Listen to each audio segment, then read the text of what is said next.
प्रत्येकाने शेतकऱ्याला एक प्रकारचा आत्मविश्वास आणि समाधान देणारी ही स्पर्धा आहे. बळीराजा पूर्ण ताकदीनं या स्पर्धेमध्ये सहभागी होतो आणि त्याचं दर्शन आज या ठिकाणी मला झालं आणि अतिशय आनंदी आहे. मुंबई बंधू त्यांच्या सगळ्या सहकार्यांना मी धन्यवाद देतो आणि हे काम चालू ठेवा.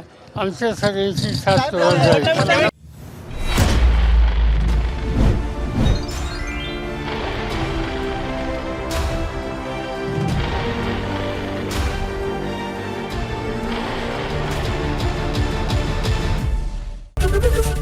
एबीपी माझा, उघडा डोळे बघा नीट.